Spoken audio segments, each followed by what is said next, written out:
For the repair of the card Talkback by Jotron, the following procedures were necessary. Replacement of various electronic components and general cleanup of the unit. For testing we use 24-volt DC and 30-volt AC as power supply. After we turn it on we see that the LED lights up and the card Talkback responds.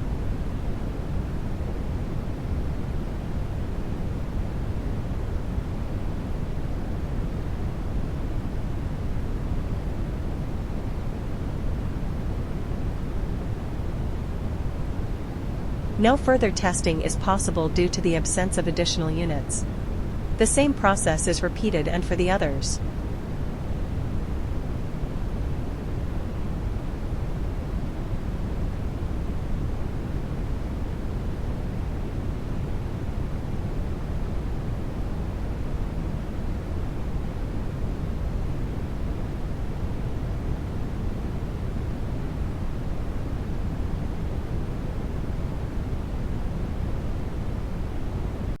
It is now clear that the card Talkback by Jotron is working successfully and is ready to be delivered to the client.